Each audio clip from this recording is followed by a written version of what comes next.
Happy Father's Day for all of you who celebrate, and for those of you who remember it even was today.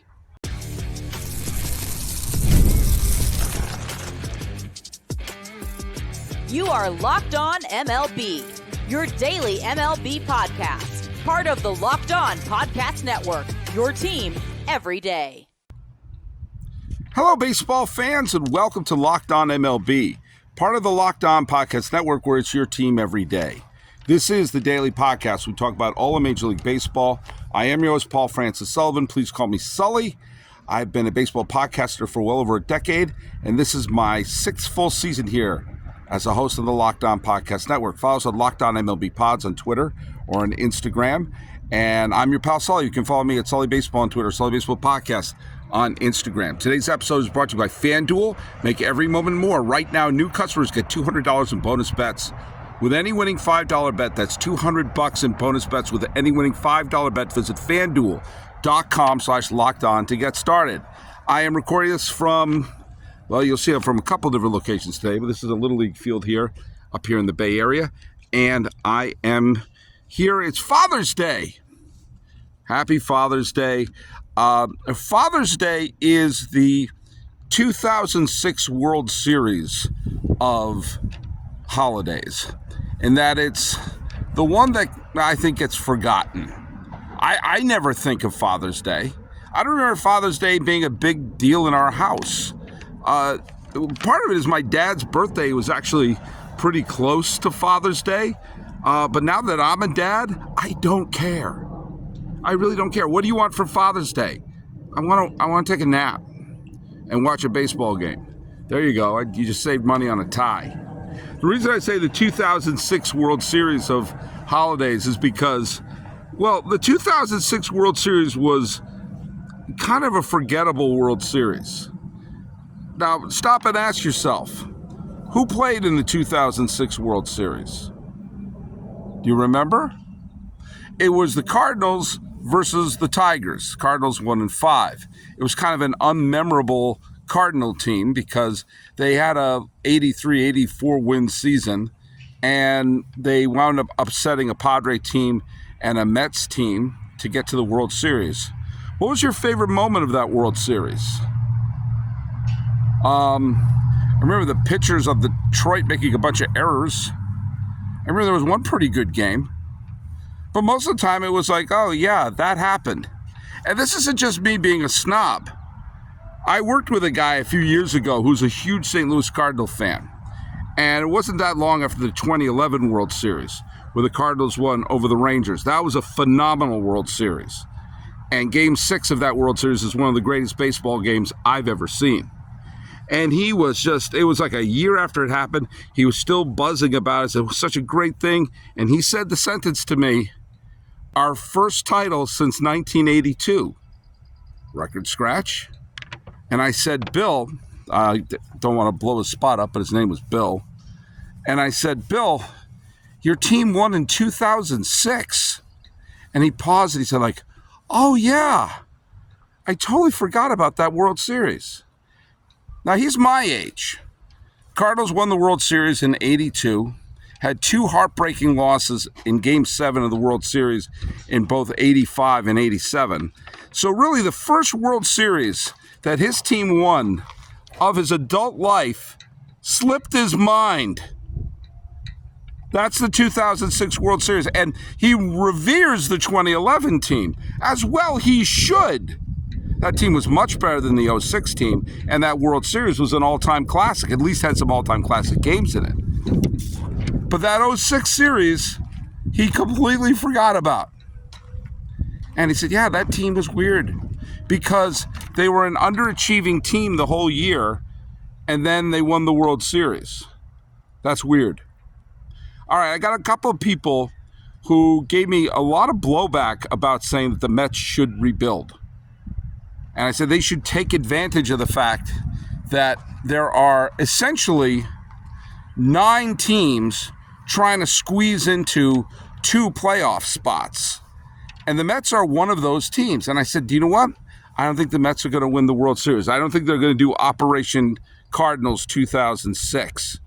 And I said on the podcast, because they will be essentially sellers in a seller's market, and they will have some players on their team, albeit none of them are superstars, but with a bunch of teams realizing that a win here or a win there could be the difference between going to the playoffs or not, they might be able to get something more than they normally would for a Pete Alonso, for a Brandon Nimmo, for a Carlos Carrasco, even for Tyler McGill. I don't think any of those players are necessarily going to be key members of the team, even if everything comes together in the right way. If they pull Operation, as I said in Syracuse, if they pull Operation Texas Rangers, where they go from 100-loss team to World Series champion in 2 years, I still don't see a lot of the veterans on this team being part of the 2026 World Series champion New York Mets. And if they do a full fire sale with all these teams having images of winning a wild card dancing in their head, and only one viable major leaguer comes out of the whole fire sale, then that would be worth it. That would absolutely be worth it, because you could also get rid of some of the expiring contracts and also get out of some bad contracts. If you say, hey, you want this player, you got to take Francisco Lindor's contract. Oh, God, I don't know if I want that. Well, all these other teams may be willing to do it. You have to take advantage of when you have that advantage in the market. I know I said advantage twice. And people have been getting at me, especially after today. The Mets won today. The Mets clobbered the San Diego Padres, and everyone was firing on all cylinders. Lindor, Alonso, Nimmo, everyone. This is a day after the Mets won, and J.D. Martinez hit 2 home runs. And I've had a bunch of people write to me, Sully, have you changed your mind now? They've pulled the game closer to the second wild card spot. Forget the third one. They could have the second wild card spot.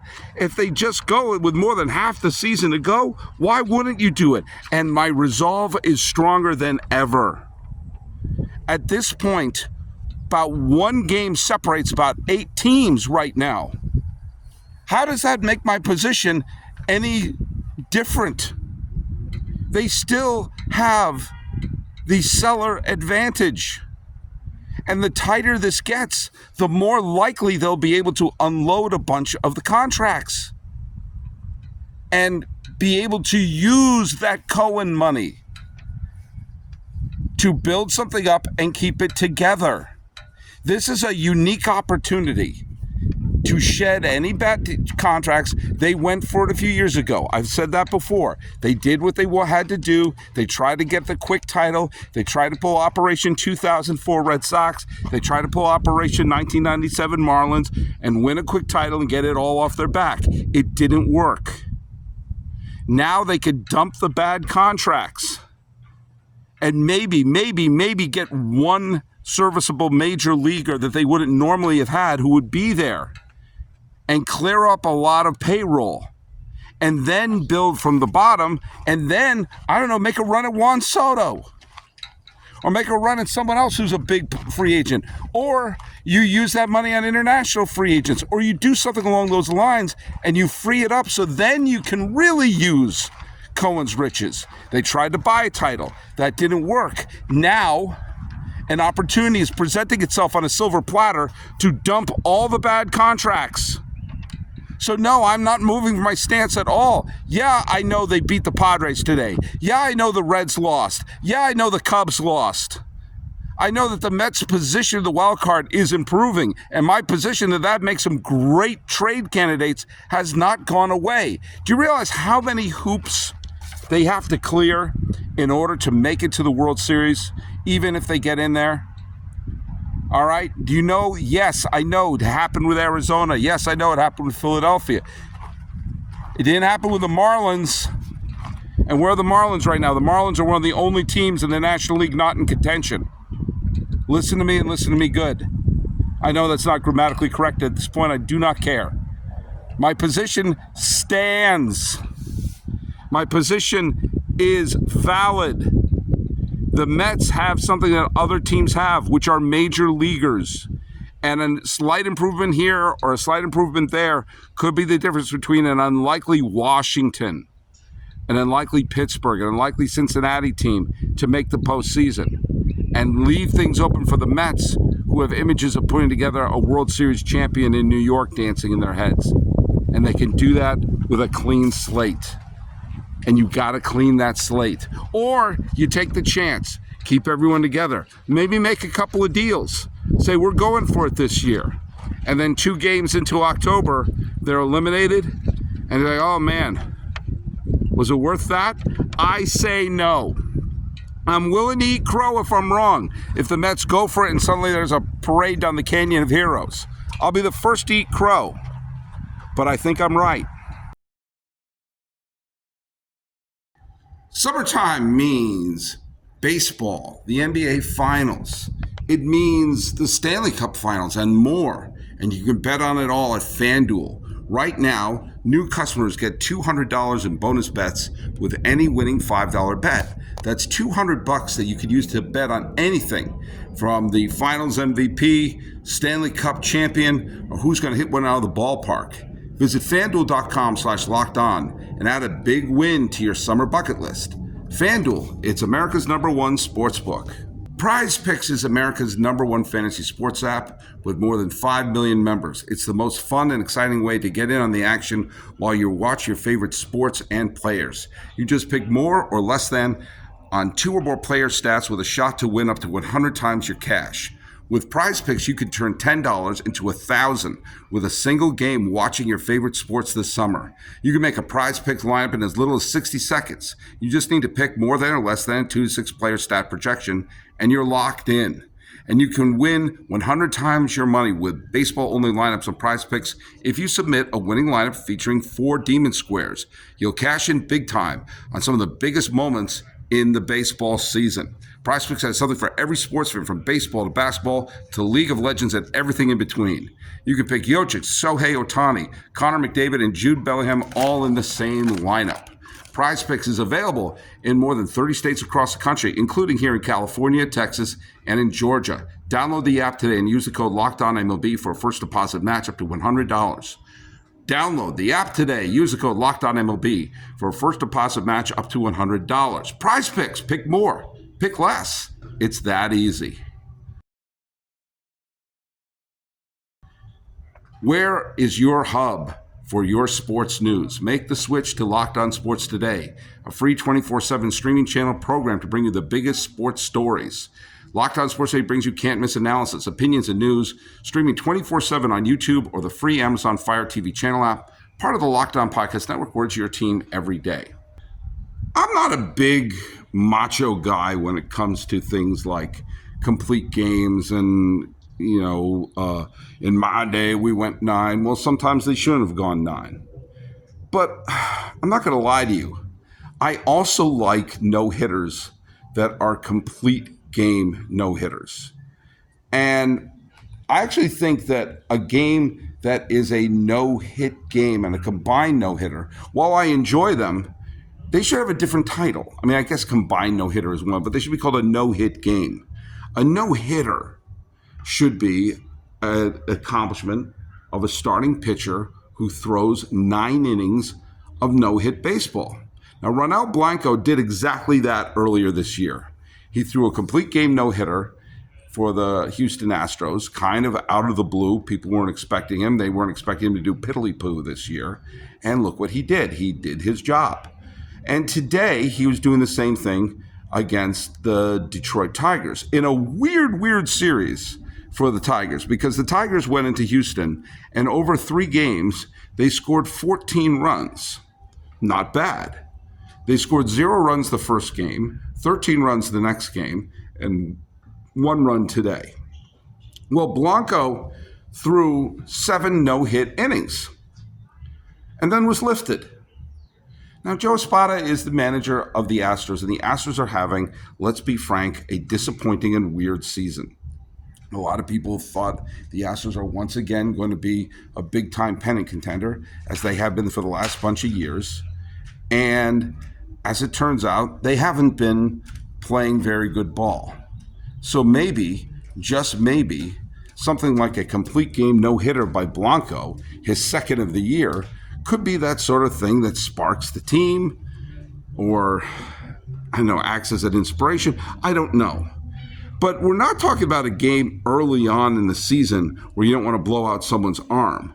And quite frankly, Blanco really only had one inning where there was any sort of tension. He had that one inning where he walked 3 straight batters, but the rest of the time he just was on fire. The Tigers couldn't do anything with him. And he got lifted. So he finishes the game with 7 no-hit innings. Presley comes in and lets out a 2-out bloop single. Now, if I understand there is a realistic logic that at some point the Astros are just trying to win games at this point and make up for lost time, and they're not trying to do things so Blanco could add more to his scrapbook. I get that to a degree.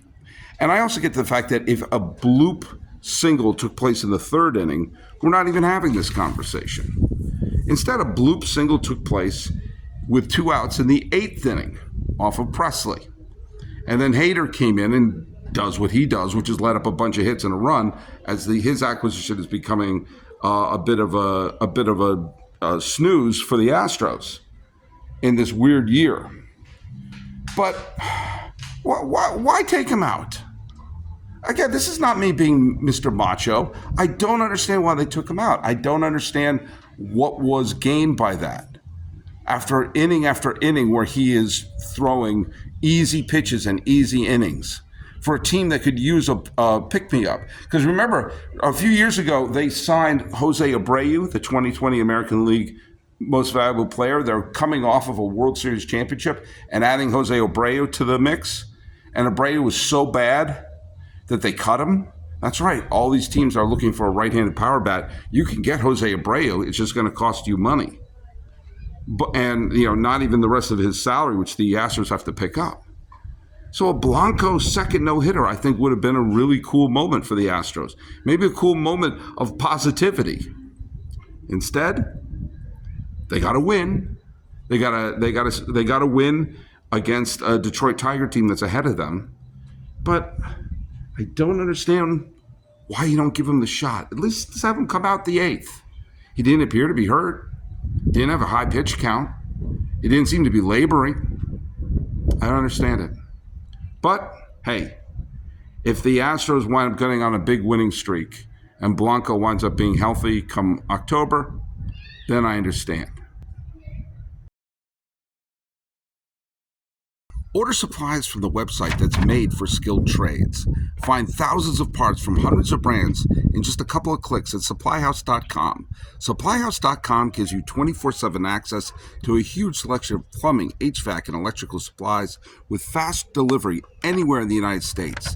Need help with an order? Get industry-leading after-sales service from their friendly and knowledgeable customer support team. Talk to a real person every time. And there's great news for plumbers, technicians, and contractors. Being a pro has its perks. Trade industry professionals can join their free Trade Masters program with free shippings and serious discounts with every order. Over 100,000 pros already trust the Trade Master program to deliver results. Apply for your membership today and get a competitive edge on every order at SupplyHouse.com/TM. Save money, time when you order online. Order plumbing, HVAC, and electrical supplies from SupplyHouse.com. Real people and real service. Locked On has launched the first ever national sports 24/7 streaming channel on YouTube, and it's now available on the Amazon Fire TV in the free Fire TV channel app. Locked On Sports Today is here for you 24/7. Covering the top sports stories of the day with local experts of Locked On, plus our national shows covering every league. Find Locked On Sports Today now available on the free Fire TV channel app. Hey, right now I am in, you'll notice the baseball field behind me. I'm at Homer Field at Willie Mays Ballpark I'm in Atherton. I was about to say Menlo Park. I'm in Atherton, California, in the Bay Area. And this is the town where Willie Mays lives to this day. And I love the fact that I can say lives to this day, because on this Father's Day, well, Willie Mays is still with us. And while my dad is not, his favorite player of all time was Willie Mays. My dad was a Giants fan when they were a member of the New York Giants, and when we moved out here to the Bay Area, he became a San Francisco Giant fan.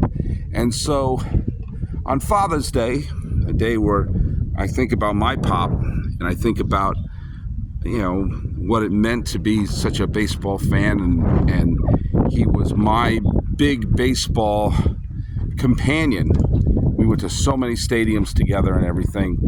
I think it's appropriate that I'm here at the Willie Mays site, the field that honors my dad's favorite player, while he's still here. And I love the fact that we're going to have the game in Birmingham in just a few days, and that Willie Mays is still with us. I think the idea of him going to the game is probably beyond the realm of possibility at this point, but, well, you know, you can hope. You can hope.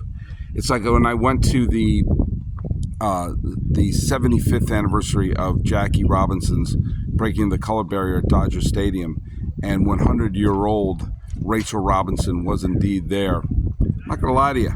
There was a tear in my eye. Man, when you consider so many great things, Willie Mays' career was so remarkable, and that he essentially had a few years at the beginning of his career where he was in the Negro Leagues before he joined, quote, organized baseball, unquote. Thankfully, his stats in the major Negro Leagues got to be included in his stats as of now. Remember, he lost 3 years of his prime serving our military. And, well, he lost, was it 52 and 53? So 2 years of his prime in the Polo Grounds, in the very hitter-friendly Polo Grounds. And those years in the military bookended with 2 pennants in New York, the 51 championship where they lost to the Yankees in the World Series, and the 54 World Series title where they stunned the Cleveland Indians. It's safe to say he probably could have easily added 50 home runs to his 660 total if he had stayed, or, you know, not served in the military. But it was a different time back then. It's interesting when you look back at some of the what-ifs. The Cubs had a shot at Willie Mays. Well, of course, the Red Sox had a shot at Willie Mays. You would have had Willie Mays and Ted Williams in the same lineup. But remember, the scouting report for Willie Mays and the Red Sox said, not our kind of player. Gee, I wonder what it was about Willie Mays, the greatest baseball player of all time, that didn't fit the Tom Yawkey Red Sox. Let me think about it for a second. We had a chance to see Willie Mays and Ted Williams in the same lineup, but that would mean benching Rudy York. We can't do that. The Cubs were really interested in him and worked hard to see if they could sign him. And you could have had Ernie Banks and Willie Mays hitting side by side. One of the most agonizing what-ifs is the fact that the Braves wanted to sign him, and you would have had Willie Mays and Henry Aaron. Except here's the thing. The Braves wanted to sign Willie Mays and make him a pitcher. His arm was so good, they said, no. Willie Mays belongs on the mound. Willie Mays deserves to be a pitcher. And you know what? Willie Mays may, from everything we've seen him being able to do, who knows, he may have been a 300-game winner. We may have been talking about Willie Mays in the same breath with what would have been his teammate with the Braves, Warren Spahn. But no, he signed as an outfielder, and I think to say he did okay. But that is a really intriguing thing to think about. One of the things that makes Babe Ruth so legendary, and the thing that made Shohei Ohtani so interesting when he emerged here, was Babe Ruth was one of the best pitchers in baseball before the Yankees said, no, we're more interested in your home runs. And Shohei Ohtani was a home run champion, MVP caliber offensive player who was a solid pitcher along with that. And in the days before the DH, could Willie Mays have done that? Could Willie Mays have added a trip to the rotation every 5 games, and the other games he went out to become the greatest center fielder of all time? The way that Mays' career unfolded and the way that his talents were, I don't put it past him, nor should you. Well, I'm glad you're still with us, Mr. Mays. I wish you were still with us, Poppy. Happy Father's Day to all of you out there. And Poppy, that's my dad. I'm not talking to David Ortiz. I wish you were here too. So follow us at Locked On MLB on Twitter, or whatever it's called now, or on Instagram. I am your pal Sully. I'm at Sully Baseball on Twitter, Sully Baseball Podcast on Instagram. Talking about the reasons why you should still be thinking of selling, giving someone a shot to throw a no-hitter, and honoring Willie Mays. This has been Locked On MLB. I am your host, Paul Francis Sullivan. Please call me Sully.